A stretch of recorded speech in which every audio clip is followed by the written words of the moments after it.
A gente perguntou, a gente chamou o comandante e perguntou. Então, de fato, o comandante não estava com o Bolsonaro, porque ele deu licença para os ministros interferirem. Que loucura. Para os ministros irem para cima. Essa informação não sabia. Mas chegou no gabinete do ministro e falou: ministro, eu quero dizer o seguinte, se você quiser prender um senador, a minha polícia já está pronta para recebê-los e vai ter sangue. O sangue estará nas suas mãos. Atrás da minha cadeira, no meu gabinete, eu tenho 2 fotos. Uma é do Bolsonaro, com a faixa presidencial, porque o molusco, o 9 dedos, jamais ficaria pendurado na minha parede. E a outra... Pensem numa coisa, se você não for votar, quem vai ficar no poder é o Lula. O maior bandido dessa nação. E com ele, Alexandre de Moraes e mais 4 ministros que o Lula vai colocar no Supremo. Acabou o Brasil, meu amigo. Então não tem essa. Meus amigos, vem comigo, porque eu vou trazer alguns trechos do que foi a entrevista que a Bia Kicis, deputada federal do PL Distrito Federal, que esteve no Iron Talks com o Felipe, parceiro aqui de plataforma, dando, olha, revelações importantíssimas e que agora faz todo sentido como o ex-presidente Bolsonaro agiu em determinados momentos e que a gente ficou pensando, mas por que ele fez isso, gente? Pois é, tinha alguma coisa por trás. Eu vou revelar pra vocês agora aqui, então, as falas dela que deixaram todo mundo de boca aberto. Já curte, comenta e compartilha. Bia Kicis, importante, que foi vice-líder do governo Bolsonaro e indicou, inclusive, o ministro da Economia do Bolsonaro, Paulo Guedes. Vamos assistir juntos e no final a gente comenta um pouco mais. Para mim, o Ramagem, para mim, foi o ponto de virada do fim do que a gente conhece como república. Ah, com certeza. Quando o Bolsonaro ele vai chamar o Ramagem para chefiar a Polícia Federal e o STF se aflora dizendo não, mas era constitucional. Sim. Não havia nenhum crime comprovado, não havia nada que o Moro apenas ventilou. E o Bolsonaro, ele aceita essa imposição do STF. Sim. Por isso que eu lhe falei, aqui... Eu queria fazer essa inflexão com a senhora. Não mudou, não começou a mudar, porque aí daqui para frente... A partir dali o STF se agigantou, né? Se sentiu poderoso que poderia fazer tudo. Realmente, ali, a gente ficou sem entender. Por que o Bolsonaro não peitou? Todo mundo tem essa mesma sensação. Declarado, isso nunca foi explicado. Eu já conversei com ele. Eu perguntei para ele. Ele disse que naquele momento, se ele tivesse peitado, ele poderia ser preso. Ele falou assim, eu não tinha os comandantes. Ele descobriu que ele não tinha os comandantes das Forças Armadas ali, entendeu? Então, eu acho que eu sei que ele foi muito aconselhado a obedecer o Supremo. Ele não queria. Mas os conselheiros... O Bolsonaro tinha um entorno dele ali que não era fácil. Só burro. General Heleno me falou que ele ficou vencido, que ele foi o único que falou. General Heleno, tá doente, que ele falou assim, não, você tem que... É claro, sua prerrogativa. O único homem ali, hein? Eu tô falando, Coroa talvez, lá. fazendo inconfidências aqui. Não, mas ele tem razão. Que me foram contadas, assim, mas ele falou assim, eu fui vencido. Coitado. E eu gostaria muito que ele tivesse sido vencedor ali, não vencido, entendeu? Era o que a gente queria. Mas então eu perguntei para o Bolsonaro um dia, ele falou assim, eu descobri que se eu fizesse, talvez eu fosse preso. Só que eu não entendia muito isso. Para mim, era complicado. Como assim? Sentido. Você era o chefe das Forças Armadas, como? Só que depois, eu só consegui compreender realmente esse quadro quando veio à tona, foi revelado que os Estados Unidos, inclusive a CIA, estavam interferindo no Brasil. O governo do Biden interferiu nas eleições de 22, a CIA interferiu, né? Eles estavam, inclusive, usando aquela USAID, pagando para ensinar os caras aqui a censurar os conservadores. Então, essa turma estava interferindo no governo aqui e estava pressionando as Forças Armadas aqui. Você entendeu? Então, eu acho que foi isso que o Bolsonaro quis dizer. Que, assim, quando ele não tinha as Forças Armadas, é porque havia uma interferência. Ele não me disse isso. Mas quando se revelou o que aconteceu em 22, aí que eu entendi o que ele quis dizer. Porque quando ele falou, eu não tinha Força Armada, eu falei, porque não trocou o comando, você entendeu? Eu não entendia. Mas aí, quando se revelou a história do que aconteceu nas eleições, no governo Biden, isso já vinha acontecendo antes. Não foi só nas eleições, foi durante o governo Bolsonaro. A interferência que houve. Mas, Bia, eu entendo, eu tô lhe entendendo. Mas, de novo, não é um medo excessivo também de um governo... Tudo bem, pô, tô falando do governo americano. Mas, ainda assim, nós temos uma soberania, pô. Essa soberania, ela existe, ela é real. Para você ter soberania, as Forças Armadas é que garantem a soberania, força. Então, ele não teria que ter... Aí ele tinha que ter mudado esses generais, né? Mas, aí faltou, talvez, ouvir o Olavo, talvez? Eu não sei. Talvez ele não tivesse, na hora, sentido firmeza de que, de repente, ele poderia trocar e ser, talvez... ter o comandante que ainda não saiu, querer prender porque ele estaria interferindo. Eu não sei. É loucura a gente falar assim. É loucura, mas tudo chefe, que a gente está vivendo... Ele que manda prender o comandante? Sim, mas ele falou que ele não sentiu... Firmeza. Que que ele teria sucesso. Você entendeu? loucura isso. É como se ele tivesse... Entendi. É brabo a gente falar isso. É brabo, porque eu mesma fui uma que fiquei inconformada. Muito inconformada com isso. E foi esse momento que permitiu que o Supremo se agigantasse. E aí a gente vê, olha só, foi o Gilmar Mendes que contou, assim, escreveu que, ou ele deu uma entrevista, ou ele escreveu, não sei bem, mas ele disse claramente, tá? Que antes deles interferirem com o Bolsonaro e começarem a pressionar o Bolsonaro, eles perguntaram ao comandante do Exército na época se eles teriam problema. E o comandante garantiu para eles, para os ministros, que eles não teriam problema de interferir no governo Bolsonaro. Você está entendendo? Ele falou isso. A gente perguntou, a gente chamou o comandante e perguntou. Então, de fato, o comandante não estava com o Bolsonaro, porque ele deu licença para os ministros interferirem. Que loucura. Para os ministros irem para cima. Essa informação eu não sabia. Mas o Gilmar Mendes falou isso. Declarou que isso. Antes deles partirem para cima do Bolsonaro, eles chamaram o comandante do Exército e ele falou, não, tá tranquilo. Entendeu? Não vai acontecer nada com vocês. Pô, mas isso é um alto grau de traição. É, lógico que é.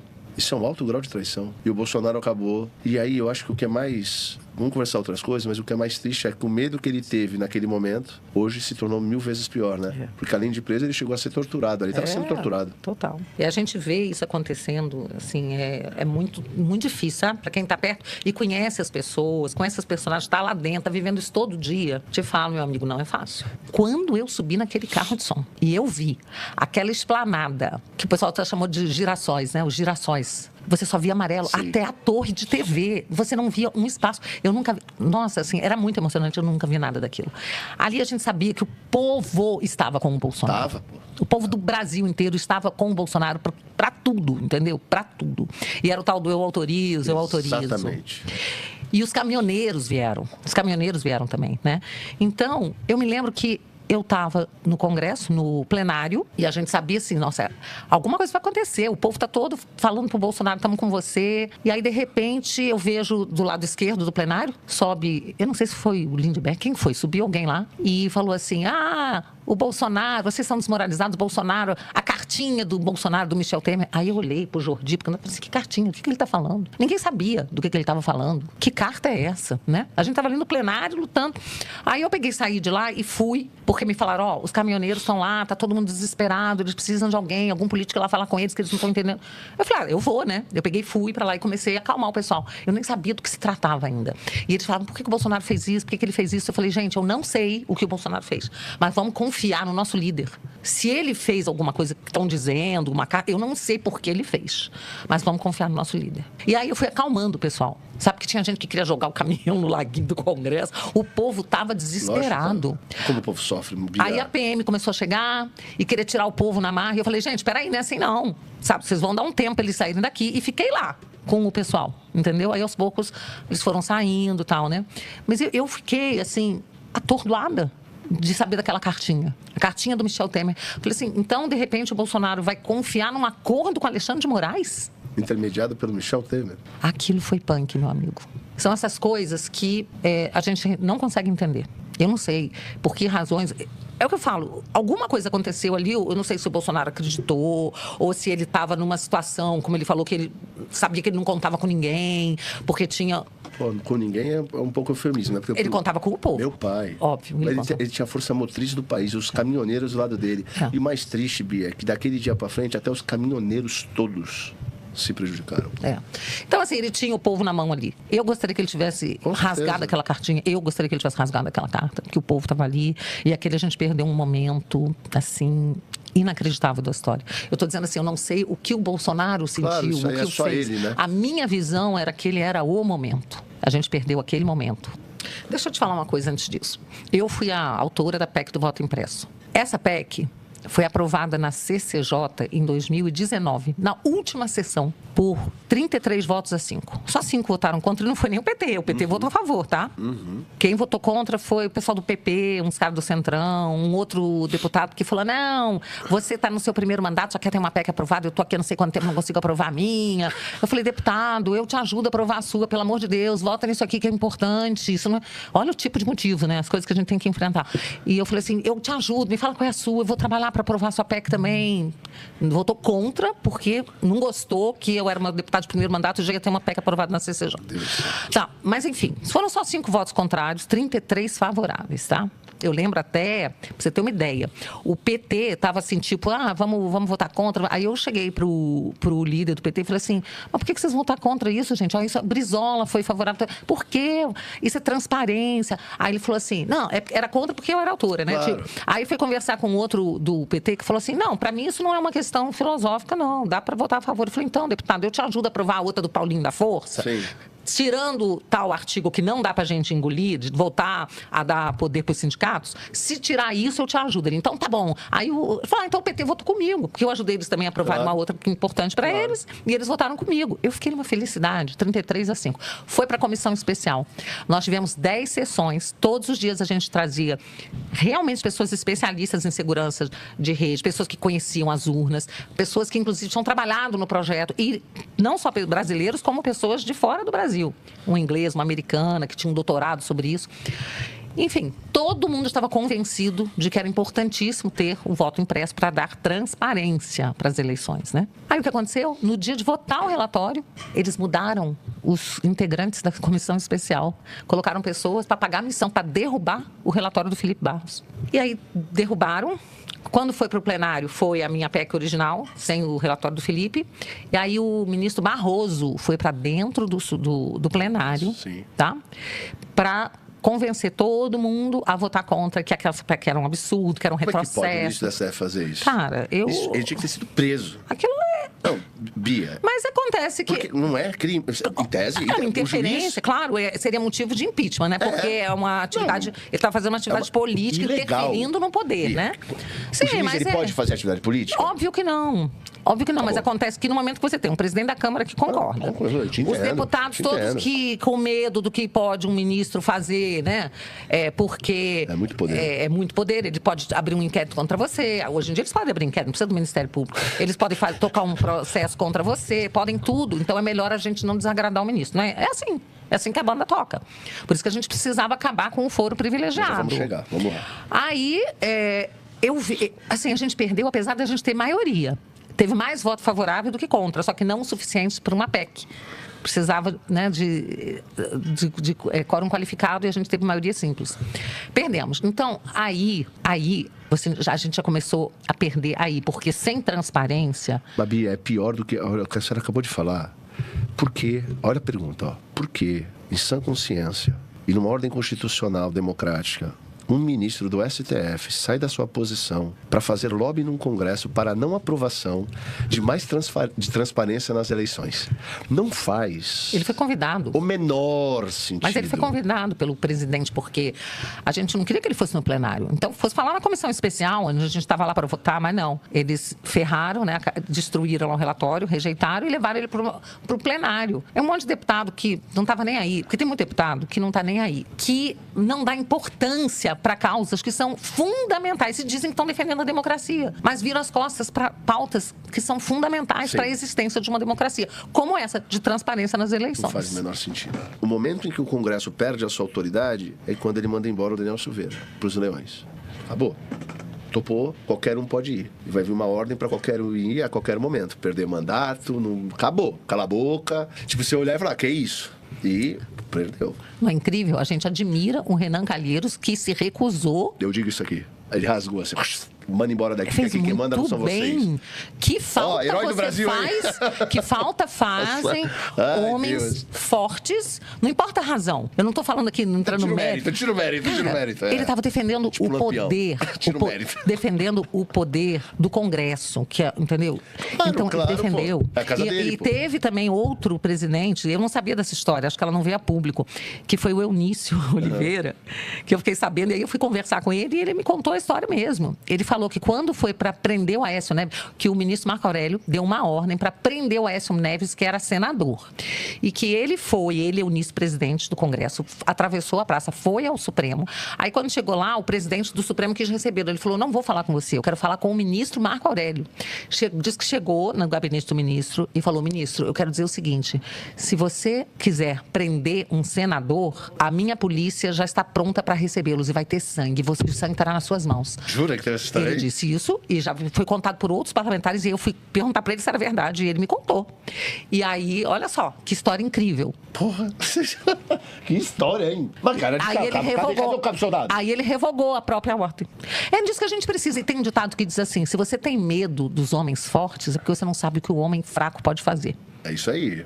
A gente precisava, né? A gente precisava de presidente de poder que tomasse atitudes como essa para garantir a existência do poder legislativo. Eu te falo uma coisa, Felipe, desde o primeiro dia que eu entrei no Congresso em 2019, que eu luto, eu e parlamentares maravilhosos como Cristo Nieto, Carol Detone, Carlos Jordi, tantos outros maravilhosos, Ramagem, que teve com a gente no segundo mandato, porque no primeiro ele ainda não estava. Mas pessoas que estão lá lutando para resgatar a autoridade do parlamento. Mas, assim, infelizmente, a grande maioria não se importa. Tá vendido, né? A grande maioria tá... A grande maioria não se importa, né? Sabe? Infelizmente, sabe? Infelizmente. E você falou da questão do Daniel Silveira. Eu vou te contar o que aconteceu ali. Eu acho que eu fui uma das primeiras pessoas a ver o vídeo do Daniel Silveira. Eu estava aqui em São Paulo, de repente eu recebi o vídeo dele. Eu assisti inteiro. Falei, meu Deus, ele vai ser preso. Porque o Alexandre de Moraes já estava, né, atuando. Sim. Eu liguei pro Daniel, falei, Daniel, pelo amor de Deus, cara, tira esse vídeo. Aí ele falou assim, não, porque eu tenho imunidade parlamentar. Eu falei, se nós estivéssemos numa democracia, meu amigo, tira. E isso, você vê lá atrás, você vai ser preso. Ele falou, não, Bia, tô tranquilo. Tá. Beleza, tá. Quando for, aí eu tentei falar com o presidente da Câmara, tentei falar com o nosso líder, liguei para várias pessoas, mas já era tipo meia-noite, tá? Foi a hora que eu vi o vídeo, não consegui falar com ninguém e tal. No dia seguinte, a gente tá falando com o Daniel, ele tá falando no grupo com vários deputados, aí depois ele fala assim, 10 da noite, ele falou assim, a Polícia Federal tá chegando aqui em casa. Aí eu falei, caramba, ele falou, não, eu vou lá, vai ser tranquilo, vou falar da minha imunidade parlamentar. Aí ele foi, ainda fazendo live, crente que ia sair daquela na boa, entendeu? Aí já ficou detido, né? E quando foi para votar, assim, a sensação que a gente tinha, a percepção era clara, que ele ia ser solto. Os parlamentares todos falaram, imagina, prender um deputado por causa de um vídeo, todo mundo ia votar pela soltura dele. Mas o que foi feito? Os líderes foram chamados, porque os ministros entraram em contato com os presidentes dos partidos, com os líderes, e falaram o seguinte, não, é só uma prisão didática, é pedagógica. Ele vai ficar preso uma semana e já vai sair. Então isso foi passado para os deputados. E muitos deputados acharam que era legal. Foram vendo o vídeo e não, ele foi muito agressivo. Eu falei, gente, está escrito na Constituição. Nós somos invioláveis por quaisquer palavras, quaisquer. E a gente não tem imunidade parlamentar para falar coisa bonita, para elogiar as pessoas. A gente tem para falar o que a gente precisa falar. Mesmo que você não concorde com o que ele falou. Ele é um parlamentar. Enfim, quando votou e que o povo votou pela prisão dele, para concordar com a prisão, e nós fomos poucos os que votamos contra, nesse dia eu falei, acabou, abriu a porteira, agora nós abrimos mão das nossas prerrogativas. Exato. E aí, não foram 2 semanas, não foi nada, ele ficou preso, né? E aí, muito parlamentar se arrependeu, mas muitos vieram falar para mim, Bia, eu votei porque o meu líder me chamou e falou, não, mas vai ser importante, ele passou... Aí eu falei assim, desculpa, o que você fez foi ajudar a enterrar a nossa prerrogativa. Tudo bem que você se arrependeu, que você nunca mais vai cair nessa, mas olha, foi muito grave. Eu tô falando para esse povo que pensa em não ir votar. Pensem numa coisa, se você não for votar, quem vai ficar no poder é o Lula. O maior bandido dessa nação. E com ele, Alexandre de Moraes e mais 4 ministros que o Lula vai colocar no Supremo. Acabou o Brasil, meu amigo. Então não tem essa. Você pode ter ficado incomodado, não ter gostado do Flávio ter mandado o áudio para financiar o filme, que se provou que foi uma relação privada, que não tinha problema nenhum. Ah, mas ele foi visitar o Forcado. Não devia ter ido. Calma, Bia. Tá não devia ter ido visitar o Forcado de tornozeleira. Tá muito brava, calma. Errou. E eu quero te dizer o seguinte, nós fizemos uma reunião fechada, uns 10 parlamentares, o Flávio, o pessoal dele da comunicação, e eu falei, Flávio, se tiver mais alguma coisa, só tinha a questão do áudio, se tiver mais alguma coisa, conta. Isso. Conta aqui pra gente e conta pra todo mundo. Porque nós não queremos saber pela mídia. O que quer que tenha acontecido, fala. Aí ele falou pra gente, eu fui visitar o Bocado depois pra botar um filho. Aí eu, puta que pariu, tá, ok? Tá, você fez isso? Então, pelo amor de Deus, fala. Porque pior que seja, é melhor ouvir de você. A senhora é muito boazinha, parece a minha avó. A senhora é muito boazinha. Eu não vontade de abraçar e beijar, fazer carinho na Bia. Eu via, vem cá. Aí ele marcou aquela reunião com todos os parlamentares do PL e chegou lá e ele falou. E o Trump fez. Com o Flávio, nós temos a chance de fazer com que o Brasil seja uma nação. Assim como o Bukele conseguiu fazer em El Salvador. O país mais perigoso do mundo se tornou o mais seguro do mundo. Quando eu olho para o Brasil que eu quero, eu vejo duas imagens. É o que eu quero. Eu quero El Salvador aqui, Bukele, e o Flávio vai fazer isso, o Lula nunca. E eu quero aqui, o que eu visualizo? Milei, Argentina. Tirou a Argentina do fundo do poço e trouxe liberdade econômica, está salvando, trazendo prosperidade para o país. O Flávio é o caminho da prosperidade. É o cara que vai fazer de tudo e com a maioria no Congresso vai conseguir trazer segurança, botar bandido na cadeia. Bandido real, não é bandido de crime imaginário, não. Bandido real na cadeia, acabar com a impunidade, fazer com que Comando Vermelho, PCC e o Jaba 4, tudo, tenham o que merecem. São terroristas e vão ter o poder, por exemplo, bélico americano, todo mundo, para combater o terrorismo. Com o Lula a gente vai ter o quê? Esses caras comandando o país. Meu amigo, isso para mim é o suficiente. E ainda a questão da liberdade econômica, pelo qual eu luto com o meu coração. Eu fui a pessoa que apresentou o Paulo Guedes ao Bolsonaro. Então eu tenho essa visão de que a economia, o mercado, a liberdade econômica é fundamental. Atrás da minha cadeira, no meu gabinete, eu tenho duas fotos. Uma é do Bolsonaro, com a faixa presidencial, porque o molusco 9 dedos jamais ficaria pendurado na minha parede. E a outra são os 10 mandamentos da liberdade econômica. Eu lutei muito por essa lei e a gente aprovou essa lei. E o Brasil respirou liberdade. Amém.